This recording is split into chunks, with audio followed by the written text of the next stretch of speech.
আমি একদিন কথা বলবো জুলুম নির্যাতন এবং মানুষ হত্যার ভয়াবহতা সম্পর্কে।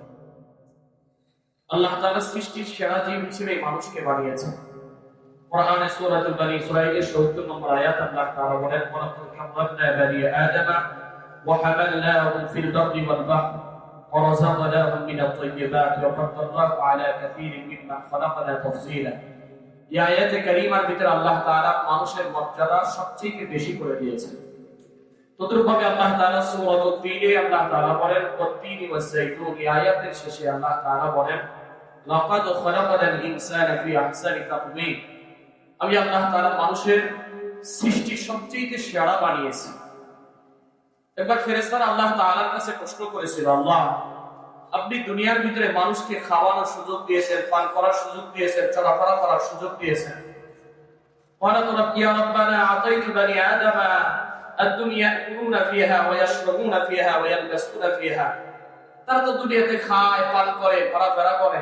আয় আল্লাহ, আপনি কি আমাদেরকে আখিরাতে একটু এই সুযোগটা দেওয়া যায় না? আমাদেরকে এই সুযোগটা একটু আখিরাতে দেন। তো আল্লাহ তাআলা ফেরেশতাদেরকে বলেছিলেন যে আমি তো মানুষদেরকে বানাইছি খলাকতু বিয়াদাইয়া। মুআজামুল কাবীরের ভিতরে এই হাদিসটা আসছে। আমি আমার কুদরতি হাত দিয়ে এই মানুষদেরকে বানাইছি, আর তোমাদেরকে তো বানাইছি কুন ফায়াকুন ফাকানা। তোমরা কুন বলছি, ফায়াকুনের সাথে সাথে তোমরা হয়ে গেছো। সুতরাং তোমাদেরকে এই মর্যাদা আমি দিতে পারবো না, যে মর্যাদাটা আমি মানুষদেরকে দিয়েছি। সুবহানাল্লাহ। আল্লাহ তাআলা মানুষ জাতিকে মর্যাদা এত বেশি বাড়ায়া দিয়েছে, এই মানুষকে আবার আল্লাহ তাআলা হত্যা করা, খুন করা, এই মানুষকে মেরে ফেলাটাকে আল্লাহ তাআলা হারাম করে দিয়েছে। মানুষের উপরে এক যাররা পরিমাণ জুলুম করতেও আল্লাহ তাআলা নিষেধ করেছেন।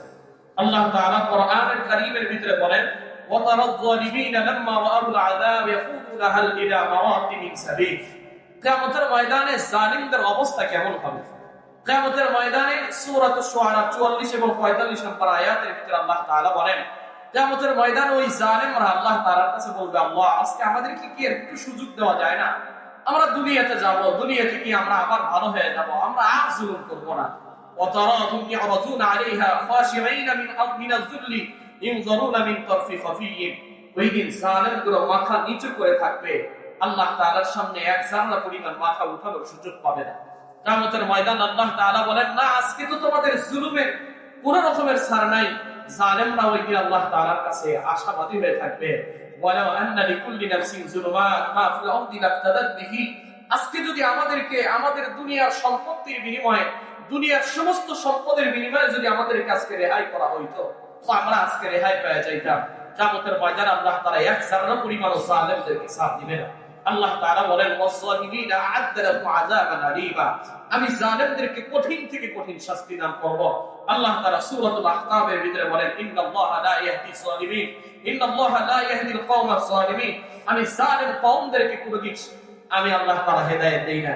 সম্মানিত হাজিরিন, আল্লাহ তাআলা কিয়ামতের ময়দানে সর্বপ্রথম বান্দার যে হিসাবটা নেবেন, সেটা হলো আউয়ালু মান ইয়াকযা বাইনান নাস বিদ্দিমাহি। কিয়ামতের ময়দানে আল্লাহ তাআলা মানুষদেরকে মানুষ হত্যা করা, মানুষকে খুন করা, মানুষের প্রতি রক্ত ঝরানোর বিচার আল্লাহ তাআলা কিয়ামতের ময়দানে সর্বপ্রথম নেবেন। বলবে, তুমি আজকে তোমার ফয়সালা করে দাও। তুমি যে মানুষদেরকে অনর্থকভাবে জুলুম করে মানুষদেরকে দুনিয়া থেকে বিদায় করে দিয়েছিলা, মানুষের উপরে ক্ষমতার অপব্যবহার করেছিলা, মানুষের উপরে অন্যায়ভাবে মানুষের উপরে জুলুম করেছিলা, আজকে মানুষের রক্ত ঝরিয়েছিলা, এই জুলুমের বিচার আজকে তোমার হবে। এটার বিনিময়ে তুমি আজকে বিচার নিয়ে তুমি আজকে জান্নাতে যাবা না জাহান্নামে যাবা, এটা তুমি ডিসিশন নাও। সম্মানিত হাজিরিন, আমরা জানি যে আল্লামা দেওয়ার হোসেন সাঈদ রাহিমাহুল্লাহ তাআলা 1940 সালের 1 ফেব্রুয়ারিতে তিনি সাঈদখালী গ্রামে জন্মগ্রহণ করেছিলেন। তার পুরো জীবনী আমার পড়া হয়েছে, সংক্ষিপ্তভাবে পড়া হয়েছে, বিস্তারিতভাবে পড়া হয় নাই। আল্লামা দেওয়ার হোসেন সাঈদ রাহিমাহুল্লাহ তাআলা যখন 1996 সালে যখন ক্ষমতায় আসেন, যখন সংসদীয় পার্লামেন্ট তখন হয়েছিলেন, দেওয়ার হোসেন সাঈদ রাহিমাহুল্লাহ তাআলা সেই সময় সর্বপ্রথমেই মশাল মিছিলের বিরুদ্ধে, মশাল মিছিলের পক্ষে বিরুদ্ধে তিনি কথা বলেছিলেন। এটাকে বন্ধ করার জন্য তিনি সবচেয়ে প্রথম অগ্রণী ভূমিকা পালন করেছিলেন। আল্লামা দেওয়ার হোসেন সাঈদ রাহিমাহুল্লাহ তাআলা সেই উক্তিটা এখন আমার মনে পড়ে। তিনি বলেছিলেন, আমার দুইটা চোখ, ডান চোখ আমার আলিয়া, বাম চোখ আমার কওমি। আমি আলিয়া কওমিকে বিভেদ করি না। তিনি সর্বপ্রথম পার্লামেন্টে আলিয়া এবং কওমিদের সবচেয়ে বড় যে দাওরা হাদিসের স্বীকৃতি, এই দাওরা হাদিসের স্বীকৃতির জন্য তিনি সর্বপ্রথম পার্লামেন্টে কথা বলেছিলেন। এবং আরেকটা বিষয় হলো, আল্লামা দেওয়ার হোসেন সাঈদী, আপনারা জানেন যে গত কিছুদিন আগে কিছুদিন আগে এই সংসদে মাথা ঝুঁকানোর আইনটাকে সংসদ থেকে বিলুপ্ত করা হয়েছে। সর্বপ্রথম যিনি তখন সংসদে আসে এবং মাথা ঝুঁকিয়ে সংসদে ঢোকার যে একটা গর্হিত একটা প্রবর্তন চালু করা হয়েছিল, এটার বিপক্ষে আল্লামা দেওয়ান হোসেন সাঈদী সর্বপ্রথম কথা বলেছিলেন। আল্লামা দেওয়ান হোসেন সাঈদী সেই সময়ে 50,000-এর উপরে মানুষদেরকে নিয়ে দেশ বিদেশে তাফসীর করেছেন, বিশেষ করে সৌদি আরবের মতো জায়গায় 50,000 বাংলাদেশীদেরকে নিয়ে তিনি সর্বপ্রথম সৌদির বুকে তিনি বিশাল একটি কনফারেন্স করেছিলেন। আল্লামা দেওয়ান হোসেন সাঈদীর জীবনী বলতে গেলে আমাদের অনেক কথা চলে আসে, কিন্তু আমাদের সর্বোপরি কথা হলো তিনি কোনোদিন জালেমের বিরুদ্ধে মাথা নত করে নাই।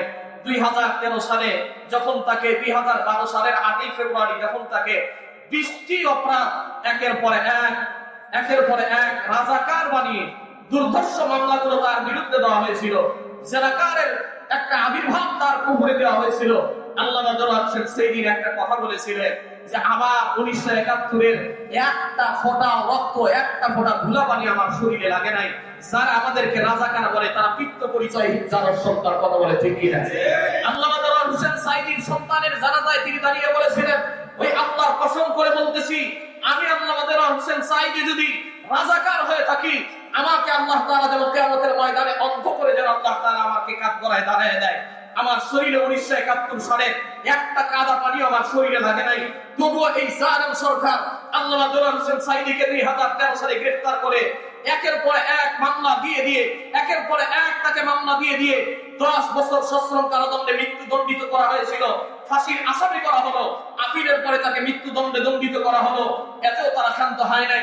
2023 সালে 13 ফেব্রুয়ারিতে যখন তাকে হার্টের বুকের ব্যথা শুরু হয়েছিল, তাকে পিজি হসপিটালে নেওয়া হলো। কত সুন্দর তার মায়ের চেহারা, হাসি মুখে তিনি ঢুকলেন। কিন্তু 14 ফেব্রুয়ারি রাতের 8টার দিকে তার খবর আসলো যে আল্লামা দেওয়ান হোসেন সাঈদী দুনিয়া থেকে বিদায় হয়েছে।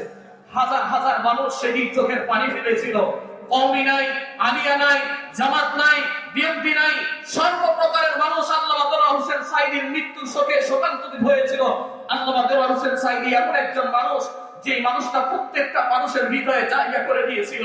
শুধু কওমের ওলামা ইকরাম না, আমি কওমিতেও পুরো একজন আলেম, যেমনি ভাবে একজন আলিয়াতে পুরো একজন আলেম, আমি জেনারেল লাইনে পুরো একজন আলেম।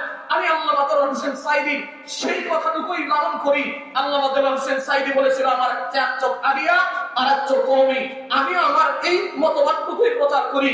আমি কওমি হিসেবে কাউকে দুই চোখে দেখি না, আমি আলিয়া হিসেবে কাউকে দুই চোখে দেখি না। আমি দেখি তারা আমার মুসলমান ভাই, যারা হকের কথা বলে, যারা ইসলামের কথা বলে, যারা আল্লাহর জমিনে আল্লাহর দ্বীন কায়েম করার কথা বলে। আমি বলি, আমি আব্দুল আউয়াল শেরপুরি তাদের পক্ষে আছি। আমি কেন্দ্রীয় শাহী মসজিদে যখন 2023 সালে মৃত্যুবরণ করেছিল, তার জন্য আমাদের জানাজার নামাজে যাওয়ার জন্য প্রস্তুতি নেওয়া হচ্ছিল। কিন্তু খোদাই সেই গজব জালেমদের উপরে এখন নেমে এসেছে। সেই জালেমরা আল্লামা দেওয়ান হোসেন সাঈদী জানাজাতে পর্যন্ত যাইতে দেয় নাই। ঢাকায় লক্ষ লক্ষ মানুষ বলেছিল, আল্লামা দেওয়ান হোসেন সাঈদীর জানাজাটা একটু ঢাকায় করতে দাও, আমরা একটু তার জানাজায় শরীক হব, আমরা একটু শেষ দেখাটাকে একটু তাকে দেখতে চাই। কিন্তু সেই জালেম স্বৈরাচার শেখ হাসিনা আল্লামা দেওয়ান হোসেন সাঈদীর জানাজা পর্যন্ত ঢাকায় করতে দেয় নাই। এমনকি সবচেয়ে বড় কষ্ট আমাদের তখন লেগেছিল, জুমার মেম্বরে আমি বয়ান করে বলেছিলাম, আমরা আজকে একটু তার জন্য দোয়া করব। প্রশাসনিক ভাবে জালেম প্রশাসনিক ভাবে তাদেরকে বেরিয়ে দিয়ে আমাদেরকে এসে প্রশাসনিক ভাবে বলা হলো, আব্দুল আউয়াল হুজুর, আপনি এই শাহী মসজিদের মেম্বার থেকে আল্লামা দেওয়ান হোসেন সাঈদীর নাম ধরে দোয়া করতে পারবেন না।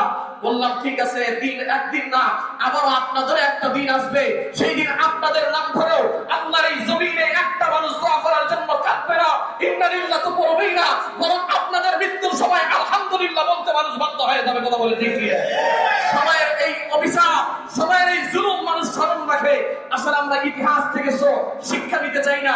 ইতিহাস তো এমন, 2008 সালে যখন স্বৈরাচার শেখ হাসিনা ক্ষমতায় আসে, 57 জন চৌকস সেনাবাহিনীদেরকে বিডিআরকে হত্যা করেছিল।